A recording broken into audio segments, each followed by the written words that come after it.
Just a little warning that I'm going to be sharing my distressing experience recently on suicidal thoughts. So if you easily get triggered or anything, then please do switch over. It's just expressing a difficult period that I was going through. Um, so yeah. So basically, the few days ago, um, I wasn't able to go to sleep, and the noise from the brewery was keeping me up, and was making me feel worse. And when you're lying there and this horrible constant noise is there, it just makes things much worse. I have been dealing with it for a long time, and I've not really been getting far with this, unfortunately. Um, but basically, I got up in the morning, I went for my morning walk, and I was so upset because I hadn't slept, and obviously the stress regards to the noise from the Heineken brewery, and I wasn't myself because I normally smile at strangers, and I'm normally upbeat and stuff. So I was quite down, and I got easily triggered and easily upset. So it's not like me really, to be honest. And yeah, I think I said to somebody, "Oh, what are you looking at?" And then he was quite shocked. He didn't expect that from me, and I didn't expect that from me myself. So I was quite disappointed in myself. But fortunately, I was on a downward spiral with that. And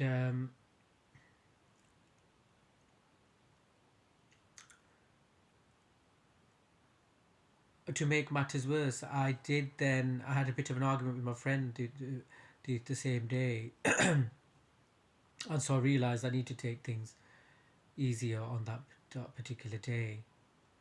Um, and so um, I think the worst of it was the fact that I rang the free phone mental health number, um, to touch base with the mental health team. There's a free phone number in Manchester that you can call, and it's Greater Manchester Mental Health, GMMH Mental Health Trust. Actually, I don't know what the H stands for. So GMMH, they have a free phone number that you can actually call, and you can also call 111 as well, and that's an NHS number. I never got around to calling them, but um, so as I said, the GMMH, in the past you was able to ring them and they'd answer, and there'd be a mental health nurse or something, and they'd speak to you, and they'd ask you, how are you, what's happened, is everything all right, are you still feeling suicidal? And then what would happen is, in the past, they'd actually call the police, and the police came to my door. But the bad thing was that they should have told me that, if I'm feeling suicidal, then we'll be calling the police and they'll be coming to visit you. But they never tell you. They just turn up. The police just turn up, and they don't give you any warning. So just to let you know, if you're in a low place like that, then do know that if you reveal that you're feeling suicidal, then to them at the time, then that's what they'll do. So do expect the police at your door. But it's not all bad. I mean, the police are there to. I mean, it would be better if we had volunteers who would come over and there wasn't the police, because I don't think that the police should be doing that job, really, to be honest. Um, but the fact is, I think since things have gotten worse with the cost of living crisis and so many issues with the resources and staff shortages and so many things, they now are not even answering. So if you call the free phone number, they're not. You leave an answer phone message and they don't even get back to you, and it just makes you feel worse because you think nobody cares.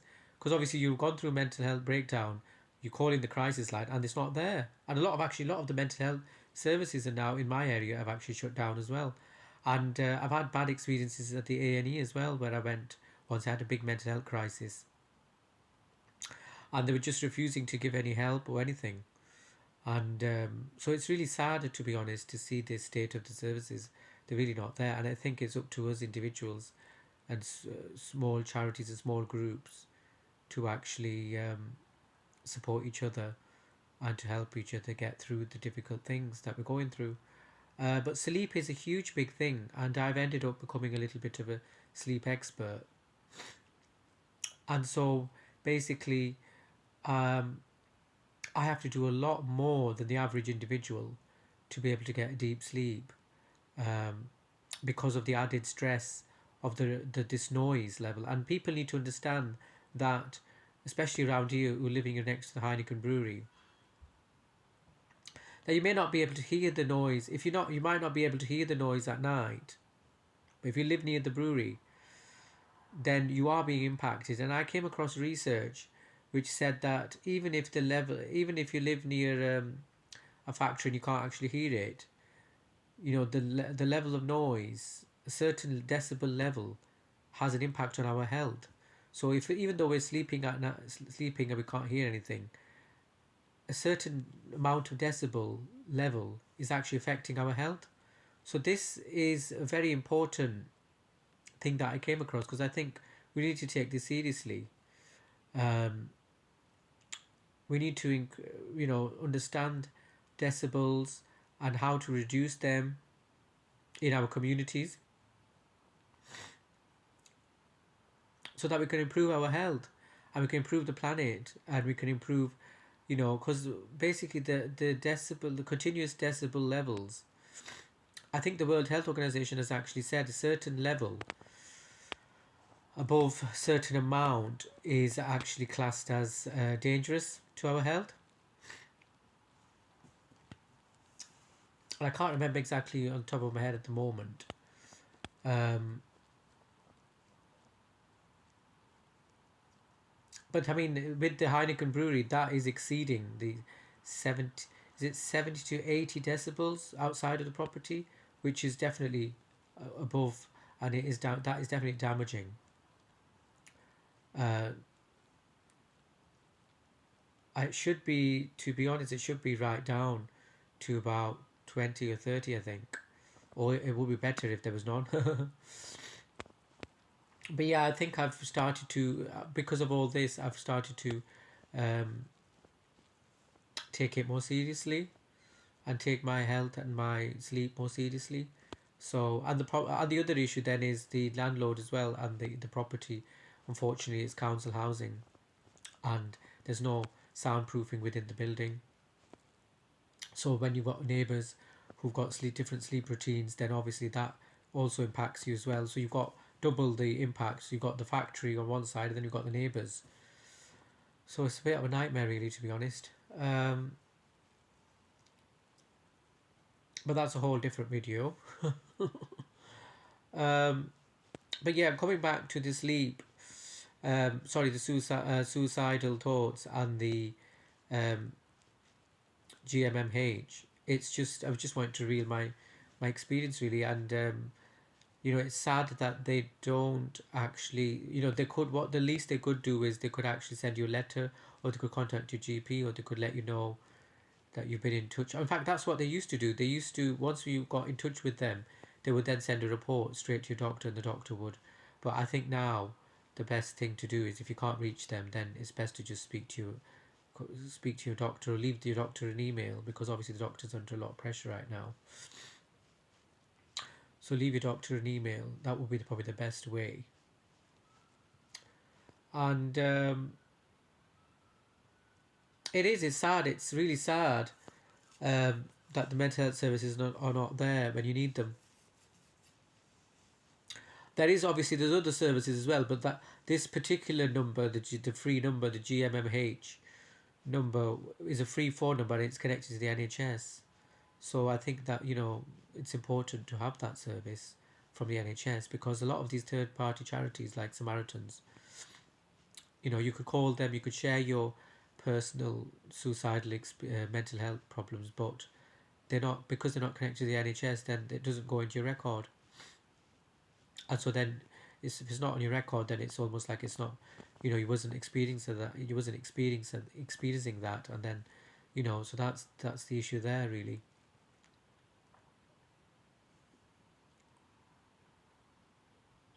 But I've managed, I am managing better, trying to manage things better.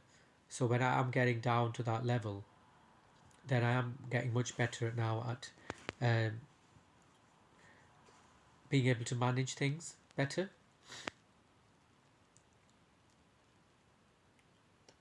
Going out for a walk to the park, or maybe staying away, reading book, watching television, watching some nice program, or listening to some music, or doing something that you enjoy. I think that's a good way of dealing with this,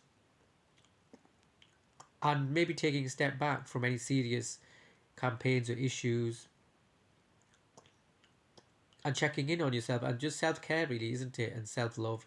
So looking after yourself better, looking at making sure you're having the right nutrients, and you're taking care of yourself properly, you're eating right, you're drinking enough, you're doing some exercises, do some, maybe some pranayama. There's a lot of different things that we can do. Um,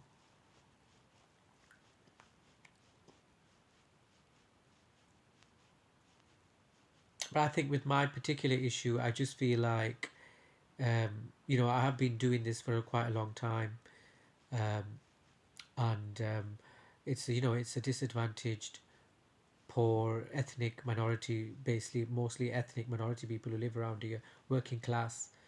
So there's not really anybody who's standing up for us, um, and so I feel like I have to sort of do the hard work.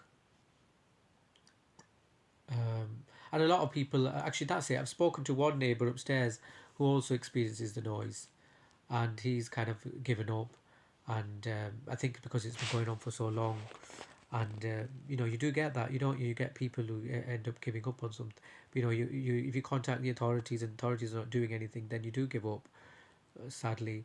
And I don't easily give up. So as I said, this has been going on for 10 years. So it is kind of upsetting, really, when you've got other people who are obviously, that affected, and then they've just sort of given up. They don't have to fight, they don't want to do anything, they just want to mourn and be negative, and say, oh well, if I move away somewhere else, then things could be better. And they don't move, they're still here, and they're not living their lives, they're not dealing with things here and now. And it's important to do so. But I did do a positive thing, and that was I actually, um, yeah, I managed my mental health by myself. I should have called the psychology, my psychology department, actually. I've just had a referral, and I should have actually informed them. So that would have been a good idea as well, because they may have some support services that you could do.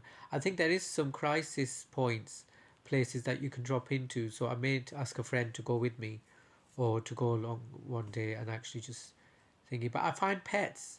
Um, if I find dogs really. I love dogs, and I don't have a dog myself. But it would be nice. It would be nice to be able to go to just be around dogs or cats, and see if that lifts my mood. But I was amazing, really, because actually, that's a good point, actually, because I was in the park, I was just doing a walk, and I was quite upset. And the owner, male, middle ages, white, just walking past, he couldn't tell that I was upset. And his dog was able to tell that I was upset. And the dog came right up to me and cheered me up. And I actually smiled. I ended up smiling. And I was saying, I'm not going to smile. I'm not going to smile. I'm not happy. And there was this dog who just came right up to me, and you just changed my energy straight away. It could just made me feel so good. And so I think therapy with dogs and cats and animals is very important. They are little angels, really, aren't they? So yeah, I would be nice to do that. In fact, I want to do some stuff with dogs and cats, in an animal sanctuary, and with horses and other animals. So that would be nice. So there is animal sanctuaries So you can actually do that. That would be quite a good thing to deal with as well. Um, so don't give up, and always, if you've had a setback and there's something isn't working, or like, for example, the mental health line you didn't get through, then you know just try and access another service. There's lots of other services out there as well. um, and it's important to reach out, I think. And that's what I've been doing. I've been trying to get I have been connecting with lots of different agencies. um, and you just have to try different things, don't you? So that's it, guys. I just thought I'd share my recent experience. I do have suicidal thoughts occasionally when I get down like this. I think it's especially worse when I haven't had the sleep. But anyway, guys, I'm going to cut it there. Thank you. Thank you for listening.